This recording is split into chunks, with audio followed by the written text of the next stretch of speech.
ಇವತ್ತು ಲೋಕಸಭೆಯಲ್ಲಿ ವಫ್ ಮಸೂದೆಯನ್ನು ಪರಿಚಯಿಸಲಾಗಿದೆ. ಕೇಂದ್ರ ಸಂಸದೀಯ ವ್ಯವಹಾರಗಳ ಸಚಿವ ಕಿರಣ್ ರಿಜಿಜು ಅವರು ಬುಧವಾರ ಲೋಕಸಭೆಯಲ್ಲಿ ವಫ್ ತಿದ್ದುಪಡಿ ಮಸೂದೆಯನ್ನು ಮಂಡಿಸಿದರು. ಲೋಕಸಭೆಯಲ್ಲಿ ವಫ್ ಮಸೂದೆಯ ಕುರಿತು ಚರ್ಚಿಸುವಾಗ ವಫ್ ಕಾಯ್ದೆ ಬಗ್ಗೆ ಅನೇಕ ವಿಚಾರಗಳನ್ನು ಮಾತನಾಡಿದಂಥ ಕೇಂದ್ರ ಸಂಸದೀಯ ವ್ಯವಹಾರಗಳ ಸಚಿವ ಕಿರಣ್ ರಿಜಿಜು ಹೊಸ ವಫ್ ಮಸೂದೆ ಹೆಸರನ್ನು ಉಮ್ಮೀದ್ ಅಂತ ಬದಲಾಯಿಸಲಾಗಿದೆ. ಅಂದರೆ ಏಕೀಕೃತ ವಫ್ ನಿರ್ವಹಣೆ, ಸಬಲೀಕರಣ, ದಕ್ಷತೆ ಮತ್ತು ಅಭಿವೃದ್ಧಿ ಕಾಯ್ದೆ, ಅಂದರೆ unified Waqf management, empowerment, efficiency and development Umeed bill ಅಂತ ಹೆಸರು ಬದಲಾಯಿಸಲಾಗಿದೆ ಅಂತ ಹೇಳಿದರು. ಅಂದಹಾಗೆ ಉಮ್ಮೀದ್ ಎಂದರೆ ಹಿಂದಿ ಭಾಷೆಯಲ್ಲಿ ಭರವಸೆ ಎಂದರ್ಥ. ಈ ಬಗ್ಗೆ ಮುಂದುವರೆದು ಮಾತನಾಡಿದ ಕಿರಣ್ ರಿಜಿಜು, ಈ ತಿದ್ದುಪಡಿ ಮಸೂದೆಯು ಕೇವಲ ಉದಯವನ್ನು ತರುವುದೇ ಅಷ್ಟೇ ಅಲ್ಲ, ಕೋಟ್ಯಾಂತರ ಮುಸ್ಲಿಮರು ಸಹ ಇದರಿಂದ ಪ್ರಯೋಜನವನ್ನು ಪಡಿತಾರೆ. ಮುಸ್ಲಿಮರು ಮಸೂದೆಯನ್ನು ಸ್ವಾಗತಿಸುತ್ತಿದ್ದಾರೆ. ಮಂಡಳಿಯ ಲೆಕ್ಕ ಪರಿಶೋಧನೆಗೂ ಅವಕಾಶ ಕಲ್ಪಿಸಲಾಗಿದೆ. ಈ ಮಸೂದೆಯ ನಂತರ ವಫ್ ಮಂಡಳಿಯ ಒಡೆತನದ ನಿಜವಾದ ಆಸ್ತಿಯ ಮೊತ್ತ ಎಷ್ಟು ಅಂತ ತಿಳಿಯುತ್ತದೆ ಅಂದರು.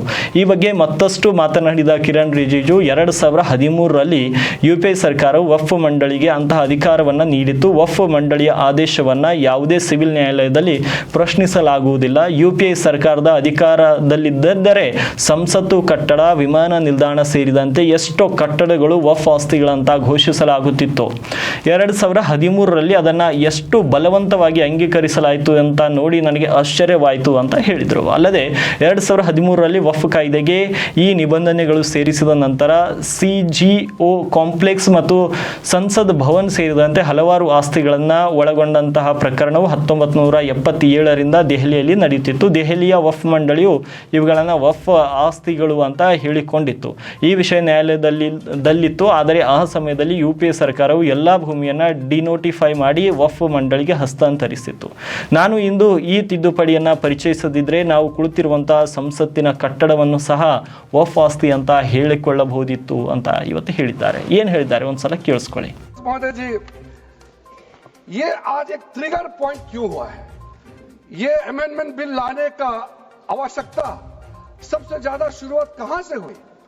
मैं संक्षेप में बताना चाहता हूं. 2013 में, 2014 में हम सब चुनाव में गए और चुनाव में जाने से पहले 2013 में कुछ कदम ऐसे उठाए गए हैं जो आप सुन करके, आप सदस्य के रूप में भी और इस देश का नागरिक होने के कारण आपके दिमाग में यह बात जरूर सवाल उठेगा कि ऐसा कदम क्यों उठाया गया है.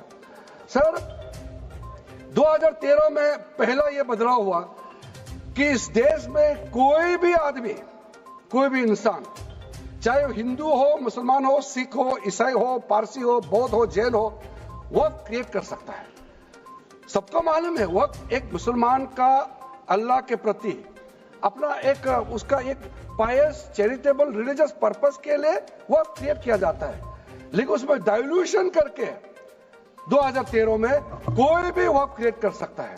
यह प्रावधान सबसे पहले उस समय की यूपीए सरकार ने किया है. दूसरा, आपने सारा वक्फ को स्पेसिफिक कर दिया कि शिया बोर्ड में शिया ही रहेंगे, सुन्नी बोर्ड में सिर्फ सुन्नी ही रहेंगे और कोई भी बोर्ड हो सिर्फ उनके लोग ही रहेंगे, बाकी कोई उसमें आ नहीं सकता है. ऐसा आपने प्रावधान किया. तीसरा, 2008, सर आप शांति से सुनने के बाद आप जो भी पूछेंगे हमारा रिप्लाई तो आएंगे ही सर. डिबेट का आखिरी में है, मेरा फिर से रिप्लाई होगा. तो अभी मैं जब शुरुआत में कुछ दृष्टिकोण रख रहा हूं, इसमें कोई हस्तक्षेप ना करे, ध्यान से सुनिए ताकि हमारा डिबेट का स्तर भी ऊंचा रहे और तर्क भी सामने में आ जाए. सर, एक प्रावधान आया सेक्शन 108. उस सेक्शन 108 में यह लिखा गया है कि वक्फ बोर्ड का जो प्रावधान है इस देश में कोई भी मौजूदा कानून के ऊपर में रहेगा, ओवरराइडिंग इफेक्ट रहेगा. ऐसा आपने कानून बनाया है. इस देश में ऐसा कानून कैसे मंजूर कर सकते हैं अध्यक्ष महोदय जी? हर कानून अपना अपना हिसाब से चलता है, लेकिन एक कानून दूसरे कानून के ऊपर में ओवरराइडिंग इफेक्ट होगा, ये कोई भी मान्यता नहीं दे सकता है. उसके बाद सर, मैं कुछ प्रोपेगेंडा साथ में जुड़े हुए हैं. उससे पहले जो 2013 में मुझे भी बहुत ताज्जुब हुआ कि ये पास कैसे जबरदस्ती करवाया है. 2013 में वक्त पे यूजर जो आपने प्रावधान डाला, उसके बाद 1970 से एक केस चल रहा था दिल्ली के अंदर में। दिल्ली के अंदर में हमारा सीजीओ कॉम्प्लेक्स है, पार्लियामेंट बिल्डिंग है, कई प्रॉपर्टीज है, और इसको वक्फ बोर्ड, दिल्ली वक्फ बोर्ड ने क्लेम किया कि ये वक्फ प्रॉपर्टीज है। उसके बाद ये केस चल रहा था अदालत में। उस समय यूपीए सरकार ने पूरा सारा जमीन को डी नोटिफाई करके वक्फ बोर्ड को दे दिया। 123 प्रॉपर्टी। अगर आज हम ये संशोधन लेके नहीं आते तो जिस सदन में हम बैठे हैं, ये पार्लियामेंट बिल्डिंग, इसको भी क्लेम किया जा रहा था। एयरपोर्ट, बसंत विहार। और अगर नरेंद्र मोदी जी का सरकार नहीं आते, अगर यूपीए का सरकार कंटिन्यू रहता, तो क्या क्या बिल्डिंग को डी नोटिफाई किया जाना था। 123 प्रॉपर्टी को तो डी नोटिफाई किया।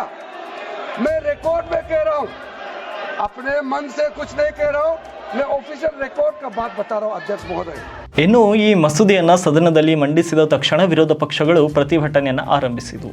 ಮಸೂದೆಯ ಪ್ರತಿಯನ್ನು ತಡವಾಗಿ ಸ್ವೀಕರಿಸಿದಂತಹ ಕಾರಣ ಅದನ್ನು ಪರಿಶೀಲಿಸಲು ಸಾಕಷ್ಟು ಸಮಯ ಸಿಗಲಿಲ್ಲ ಅಂತ ಆರೋಪಿಸಿ ಕಾಂಗ್ರೆಸ್ ಮಸೂದೆಗೆ ತನ್ನ ಆಕ್ಷೇಪವನ್ನು ವ್ಯಕ್ತಪಡಿಸಿತ್ತು. ಚರ್ಚೆಯ ಸಮಯದಲ್ಲಿ ಸರ್ಕಾರವು ಈ ಮಹತ್ವದ ಮಸೂದೆಯನ್ನು ತರಾತುರಿಯಲ್ಲಿ ಮಂಡಿಸಿದೆ ಮತ್ತು ಪ್ರತಿಪಕ್ಷಗಳಿಗೆ ಅದರ ಬಗ್ಗೆ ಚರ್ಚಿಸಲು ಸರಿಯಾದ ಅವಕಾಶ ನೀಡಲಾಗಿಲ್ಲ ಅಂತ ಕಾಂಗ್ರೆಸ್ ನಾಯಕರು ಆರೋಪಿಸಿದರು. ಇನ್ನು ಲೋಕಸಭೆಯಲ್ಲಿ ಇದು ಮಂಡನೆಯಾದ ವಫ್ ತಿದ್ದುಪಡಿ ಮಸೂದೆ ಮೇಲಿನ ಚರ್ಚೆಯಲ್ಲಿ ಪಾಲ್ಗೊಂಡು ಮಾತನಾಡಿದಂತಹ ಕೇಂದ್ರ ಗೃಹ ಸಚಿವ ಅಮಿತ್ ಶಾ, ವಫ್ ತಿದ್ದುಪಡಿ ಮಸೂದೆಗೆ ಕೇಂದ್ರ ಸಚಿವ ಸಂಪುಟ ಅನುಮೋದನೆ ನೀಡಿದ್ದು ಅದನ್ನು ಲೋಕಸಭೆಯಲ್ಲಿ ಮಂಡಿಸಲಾಗಿದೆ. ವಿರೋಧ ಪಕ್ಷಗಳು ಬಯಸಿದ್ರಿಂದ ಅದನ್ನು ಜಂಟಿ ಸದನ ಸಮಿತಿಯ ಪರಿಶೀಲನೆಗೆ ತಿಳಿಸಲಾಗಿತ್ತು. ಮಸೂದೆಯನ್ನು ಪರಾಮರ್ಶಿಸಿದ ಸಮಿತಿಯು ತನ್ನ ಶಿಫಾರಸುಗಳನ್ನು ಕೇಂದ್ರ ಸರ್ಕಾರಕ್ಕೆ ಕಳಿಸಿದೆ. ಅದರ ಶಿಫಾರಸುಗಳನ್ನು ಕಿರಣ್ ರಿಜಿಜು ಸದನದಲ್ಲಿ ಇವತ್ತು ಮಂಡಿಸಿದ್ದಾರೆ ಮತ್ತು ನಮ್ಮ ಸಮಿತಿಯು ತನ್ನ ಬುದ್ಧಿ ಉಪಯೋಗಿಸಿದೆ ಅಂತ ಕಾಂಗ್ರೆಸ್ ವಿರುದ್ಧ ಅವರು ವಾಗ್ದಾಳಿಯನ್ನು ನಡೆಸಿದರು. ನಾವು ಕಾಂಗ್ರೆಸ್ನಂತಹ ಸಮಿತಿಗಳನ್ನು ಹೊಂದಿಲ್ಲ, ನಮ್ಮ ಬಳಿ ಬುದ್ಧಿ ಉಪಯೋಗಿಸುವ ಪ್ರಜಾಸತ್ತಾತ್ಮಕವಾದ ಸಮಿತಿ ಇದೆ ಅಂತ ಅವರು ಕಾಂಗ್ರೆಸ್ನ ಕಾಲೆಳೆದರು. आपका ही आग्रह था कि कमेटी, ज्वाइंट पार्लियामेंट्री कमेटी बने। अगर कमेटी ने कोई बदलाव ही नहीं करने हैं तो ये कांग्रेस जैसी कमेटियां नहीं, हमारी लोकतांत्रिक कमेटी है मान्यवर, जो दिमाग चलाती है। कांग्रेस के जमाने में कमेटियां होती थी जो थप्पा लगाती थी। हमारी कमेटी चर्चा करती है, चर्चा के आधार पर विचार करती है और परिवर्तन करती है। अगर परिवर्तन को स्वीकार ही नहीं करना है तो कमेटी काहे को लिए है भाई?